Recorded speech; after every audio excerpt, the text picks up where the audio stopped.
글로벌 뉴스를 전해드리는 워싱 인사이드입니다.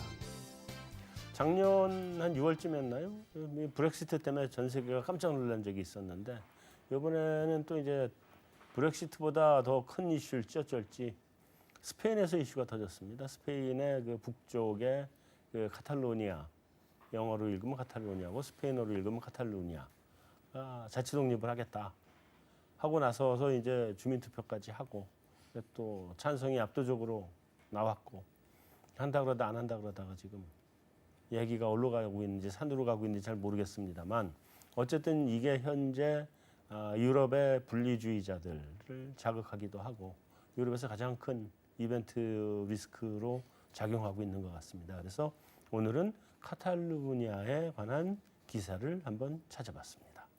박지원 리포터 소식 전해주시죠. 네, 스페인 카탈루냐주의 분리 독립 문제를 둘러싸고 정치 경제적 갈등이 계속되고 있습니다. 이 카탈루냐주는 스페인 국토 전체의 6% 정도밖에 되지 않지만 GDP의 5분의 1, 또 수출의 4분의 1 정도를 담당하고 있는 만큼 만약에 이 분리 독립이 실현될 경우에는 유로존 경제 전체가 타격을 입을 수밖에 없을 텐데요. 관련 내용 먼저 로이터 통신의 기사로 함께 확인해 보시죠.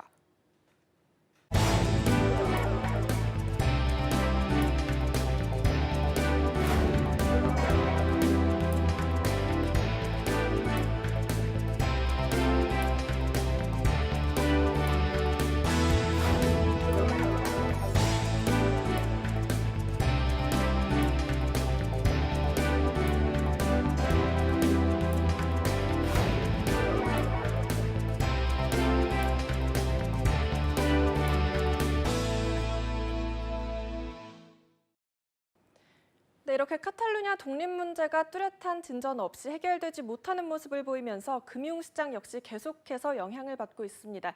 오늘은 이 카탈루냐의 분리 독립 문제가 가지는 경제적인 영향력과 시장 반응, 또 전망까지 연구원님들과 다양한 이야기 나눠보도록 하겠습니다. 네, 카탈루니아가 말하자면은 스페인의 공업지대잖아요, 그죠? 네. 스페인의 공업지대여서 거기가 스페인에서 차지하는 GDP 비중이 굉장히 높은 지역이고 그러다 보니까 카탈루니아가 돈은 우리가 버는데 쓰기는 제가 써. 나 싫어. 이때 따로 갈래. 지금 이건데 명확한 근거가 없는 것도 아니고 왜냐하면 언어가 서로 자기 언어를 가지고 있으니까 보통 언어가 있느냐 없느냐가 제일 결정적인 그렇죠. 이슈잖아요. 근데 이제 자기 언어도 가지고 있고 그다음에 스페인으로 편입된 것도 이상하게 애매하게 편입이 됐고 그래서 독립을 하고 싶은 욕구가 좀 있었던 것 같기는 한데 어쨌든 결정적으로 지금 트리거가 된 건 뭐예요? 너무 역사적으로 깊어서 사실 그렇습니다만은 돈 문제가 가장 크고요. 네. 자치권에 대한 부분에 대해서 어느 정도 인정을 해주기로 했다가 헌재에서 네. 그걸 또 기각을 해버렸습니다. 근데 뭐 자치정부는 있잖아. 예산에 대한 부분. 네. 그래서 스페인 의회에서 승인을 해준 부분을 사법적으로 무력화시켰기 때문에 이 부분이 커졌고요. 결국은 금융위기 이후에 자국 우선주의와 비슷한 민족주의. 사실 15세기, 14세기부터 진행되어 왔는데 예전에는 이제 지중해 바르셀로나가 지중해 면에 있고요. 네. 마드리드는 중부 지방 중에서도 대서양에 가깝게 있어요. 예. 그래서 지중해 무역이 번창을 할 때 카탈루냐 지방, 바르셀로나 엄청나게 부를 가졌었는데 이제 면적이 작다 보니까 아라곤 왕국으로 페르난도 왕세자와 그 콜럼버스를 지원한 카스티아 왕국의 이사벨 1세가 혼인을 하게 돼요. 네. 그래서 이제 둘이 뭐 연합을 하고 했는데 이사벨 1세의 그때 후계자고 그때 왕이 펠리페라는 사람인데 네. 왜 얘랑 했냐 하면서 왕이 계승에 대한 문제로 싸움을 벌이고 그때 주도권이 일단 마드리드 지방을 중심으로 한 카스티아로 넘어갔어요. 네. 그 다음에 이거는 이제 정치적인 거고 네. 경제적인 주도권이 우리 콜럼버스 위인전 보면은 뭐 콜럼버스가 막 배를 뭐 어떻게 해가지고 뭐 왕하고 왕비한테 가서 뭐 어떻게 하겠습니다라고 막 하는데 대부분의 지원이 이사벨 1세가 주도를 했거든요. 이사벨 1세는 마드리드. 아무래도 대서양에 가까우니까 북미와 중남미에 대한 무역권을 가지게 되고 또 그다음 15세기, 16세기 이후에는 터키 이쪽에 오스만 제국이 부흥을 하면서 지중해를 중심으로 무역이 위축이 돼요. 네. 그러다 보니까 이제 주도권이 넘어갔는데 네. 더 최근에 이거는 약간 민족주의적인 성격이고 저 최근에 이제 그 바르셀로나 지역의 사람들의 민심을 안 좋게 한 거는 프랑코 군부 독재였죠. 네. 완전히 말살 정책 비슷하게 하면서 네. 뭐 제가 좋아하는 축구로 빗대서 얘기하자면 그때 그 레알 마드리드의 전성기가 왔고 FC 바르셀로나는 완전히 최악의 상황을 보냈습니다. 그런 것과 함께 엮이면서 민족주의적인 부분이 있었는데 군부 독재가 끝나고 다 같이 잘 사니까 괜찮은데 이제는 좀 어느 정도 왔고 스페인도 금융위기 이후 뭐 남부 유럽을 중심으로 한 재정 위기가 나오면서 돈에 대해서 더 민감해진 거죠. 네. 그러니까 여러 가지 돈 문제와 뭐 민족적 감정 문제가 같이 결합이 되다 보니까 뭐 걷잡을 수 없이 진짜 이런 사태까지 벌어진 게 아닌가 보여집니다. 근데 나 언어가 좀 다른 거고 옛날에 이제 왕국이 달랐다는 것도 알고 다 알겠는데 민족 자체도 달라요? 그렇진 않잖아. 민족은 모르겠는데 뭐 네. 다 같진 않겠죠. 왜냐하면은 스페인은 크게 보면은 그 카스티아가 제일 크고 네. 마드리드 중심. 그 다음이 이제 카탈루냐 지방이고 네. 또 남부도 약간 뭐 이슬람 쪽이 있고요. 위에 또 그 프랑스와 접해 있는 바스크 지방이 넣어 있습니다. 네, 바스크가 있죠. 예전에 이천수 선수가 뛰었던 레알 소시에다드 거기는 더욱 더 가격하게 폭탄 테러를 하고 하거든요. 지금은 좀 잠잠하지만 그렇게 좀 크게 나뉘어져 있는데 일단 돈 잘 버는 카탈루냐가 발언권은 좀 클 수밖에 없죠. 그리고 제가 이직을 하기 전에 그 바르셀로나 축구를 보러 갔다 왔는데요. 오. 네, 그때 잠깐 뭐 사담입니다만은 바르셀로나가 챔피언스리그에서 맨체스터 그 파리 생제르맹 6대1로 이긴 경기를 봐서 좀 제 인생에 남았는데 그때 제가 우연찮게 그 마드리드 이제 엑시트 할 때 묵었던 곳이 임박을 했던 곳이 축구 관련된 일을 하시는 분이었어요. 네. 그래서 잘 아시겠지만 이승우, 백승호 선수랑 같이 그분의 자제가 축구 선수를 하다가 나와서 이제 이런저런 얘기를 들었는데 우리나라에서는 이제 뭐 좀 특정 선수 그렇지만 아무튼 카탈루냐어를 잘하는 선수를 FC 바르셀로나 내에서 더 인정을 해줬습니다. 네, 그래서 그 언어 문제도 그들의 민족성을 더욱 더 그럼요. 강하게 드러내는 거여서 좀 그런 부분이 좀 이게 들어보니까 좀 그 우리가 생각했던 그 스페인이라는 게 아니더라고요. 언어가 살아 있으면 뭐 다른 뭐 민족이 계속 그 존재하는 거니까 네. 뭐 그러긴 한데 사람 자체도 다른가 하는 거에 대해서는 거의 비슷한 사람 아닌가 싶은 생각이 들기도 하고 근데 사실 바스크는 민족 자체가 좀 다르죠. 네. 아랍하고는. 분위기가 먼 나라 이웃 나라 분위기인데 뭐 그래도 뭐 하여튼 그런 그러니까. 거를 알지 않으면 얘기를 할 수가 그렇죠. 없죠. 그러니까 이게 결국은 과거의 어떤 역사적인 그런 부분을 다 기인하는 건데 네. 저는 사실 스페인 지역은 그렇게 모르는데 가만히 생각해 보면 최근 몇 년 동안 이 독립을 추구하는 국가들의 그런 형태들 보면 다 이제 과거의 역사가 다 섞여 있는 다 거죠. 있죠. 그러니까 이제 스페인의 카탈루나 그렇고 영국도 보게 되면 스코틀랜드가 영국에서부터 독립하려고 하는 것도 과거의 역사적인 내용들이 있는 거고. 지금은 그 스코틀랜드 문제는 지금 어떻게 진행되고 있어요? 그러니까 그것도 사실은 지금 잠복해 있거든요. 잠복해 있는 상태인가요? 지금 스코틀랜드 같은 경우에는 그때 브렉시트 투표할 때도 네. 우리는 유로존에 잔류하겠다라는 잔류하겠다 의견이 그랬었잖아요. 많았기 때문에 음. 가장 뭐 조금 시간이 됐지만 최근 뉴스로는 영국이 그래도 유로존에서 탈퇴한다고 한다면 우리는 뭐 다시 영국으로부터 독립을 시도할 거다 뭐 이런 얘기까지 나왔다가 이제 그 뒤로는 좀 밋밋해졌거든요. 네. 그것도 한번 봐야 될 것 같고. 그다음에 조금 멀리 있지만 뭐 캐나다에 보면 퀘벡 여기도 약간 프랑스 작은 프랑스 해가지고 여기도 언어를 그냥 프랑스어를 쓰지 영어를 쓰지 않거든요. 프렌치를 쓰지. 영어를 쓰긴 쓰는데 그 프렌치가 메인이죠. 그렇죠. 예. 그러니까 결국은 언어가 다르다는 얘기는 민족이 뭔가 좀 다른 그런 부분이 있다는 거죠. 그래서 이제 와서 우리 독립하고 싶다라는 의지를 드러내고 있는데 최근 흘러가는 방향은 되게 쉽지 않아 보이는, 되게 애매해진. 원래 카탈루냐의 그 수반은 꼭 독립을 하기보다는 제가 알기로는 지금 분담금을 한 20%를 내고 있는데 중앙정부로 받는 지원금은 10분의 1, 10도 안 되는 걸로 알고 있거든요. 네. 그래서 결국은 아까 얘기했던 것처럼 돈은 많이 내는데 많이 못 돌려받는. 우리가 돈 제일 잘 버니까 차라리 우리 따로 놀게 하다가 국가로 독립하기에는 좀 여의치 않는 것 같고 네. 요번 그 어떤 독립 시도를 통해서 자치권을 확보하거나 내지는 지원금을 조금 더 많이 받으려고 약간의 협상으로 여겼던 것 같아요.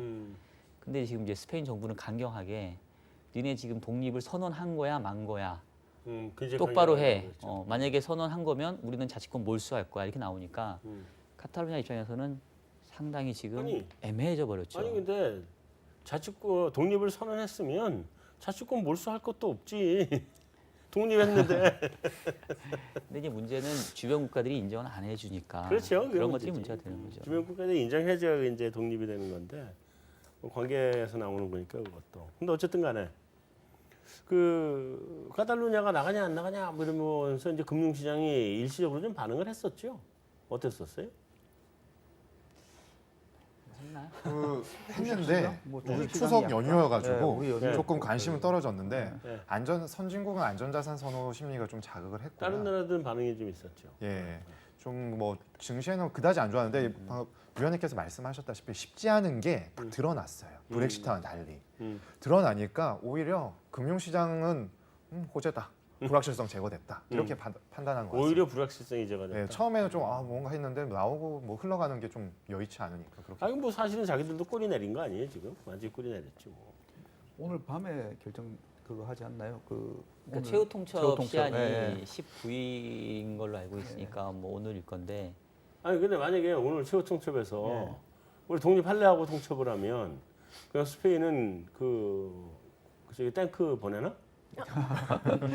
어떡하나? 좀 너무. 아니 근데 그 아까 말씀하셨다시피 그냥 자기들이 한다고 해도 뭐 인정 안 해주겠다 해버리면은. 예. 아니 근데 한다 그러면 인정 안 해준다 이게 이상하잖아. 뭔가 하지 마 하고선 탱크를 보내든지 그래 그러면 이제부터 금 긋자 이러든지 뭐 그러니까 이제 자치권을 이제 몰수한다는 그 개념이 사실은 이제 저희가 뭐 완전히 깊숙하게 알고 있지 못하는데 자치권이라는 거는 말 그대로 카탈루냐가 뭐 치안부터 뭐 여러 가지 것들을 스스로 했다는 얘기인데 그걸 몰수하고 중앙 정부에서 다 개입하겠다는 거잖아요. 그렇죠. 그럼 당연히 뭐 군대가 아니라도 뭐 경찰이라든가 치안을 배치할 수 있고 그럼 사실상 이제 자유가 없어지는 거죠. 그래서 자유가 없어지는 건 아니면 자치권이 그렇죠. 자치가 없어지는 건데 그들 스스로 의사결정할 수 있는 부분이 없어지니까 그래서 그렇게까지는 하겠냐. 결국은 이제 어느 선에서 적당히 무마될 거다. 이렇게 지금은 보고 있는 것 같고요. 근데 사실 저는 뭐 이 이슈를 그렇게 크게 우리가 얘기하는 것보다는 유럽 전체적으로 분리주의가 확산될 거냐 말 거냐 그거의 단초가 이 카탈루냐가 될 거냐 이제 이거 차원에서 우리가 지금 그 글로벌 금융시장이 주목하고 있는 것 같은데 그런 관점에서 본다면은 이거하고 함께 봐야 될 게 역시 이제 브렉시트가 지금 어떻게 진행될 건지 하고 그다음에 스코틀랜드 문제 같이 봐줘야 되고 독일에서 이번에 그 메르켈이 사선에 무려 성공을 했는데 잘 아시는 것처럼 독일을 위한 대안이라고 하는 극우 정당이 제3당으로 국회에 진출을 해버렸단 말이죠. 네. 그리고 내년도 상반기에 이탈리아에 또 총선이 있는데 네. 지금 현재로서는 오성 운동이라고 하는 또 역시 극우 정당이 거의 뭐 지지도 2위인가 뭐 거의 1, 2위를 다투고 있거든요. 아, 그래요? 예, 최근에 많이 올라왔네? 여론조사 결과는 그렇습니다. 많이 올라왔네. 네, 안 그랬는데. 그래서 그냥 뭐 카탈루냐 이슈만 가지고 볼 게 아니고 만약에 이제 동시다발적으로 독일에서 메르켈의 입지가 좀 약화되는 상황인데 브렉시트도 다시 조금 뭔가 좀 뭐 딜도 없이 그냥 노딜 상태로 뭔가 끝나버릴 가능성 플러스 뭐 이탈리아에서도 극우 정당 발생하면 이게 이제 모두가 한꺼번에 결합되면 유로존에서 다시 한번 이제 분리주의라던가 유로존 붕괴 이런 우려들이 커질 수 있는데 얘네들이 그냥 각각의 개별로 나오면 뭐 그렇게 크게 영향은 없지 않을까. 뭐 일단은 뭐 이 정도가 생각이지 않을까 싶어요. 일단 과거와 다른 게 이게 어떤 내부 이슈로 인해서 독립을 하려면 내부 이슈뿐만 아니라 외부의 지원이나 뭐 방조 같은 게 필요하잖아요. 그 스페인이라고 하면은 스페인 국가의 그 국가 파워가 낮아지기를 원하는 국가들이 있을 거예요. 옛날 같으면. 근데 지금은 유럽 연합이라는 공동체로 가는데 한 국가가 이거 무너지면은 자국에도 위협이 가해진단 말이죠.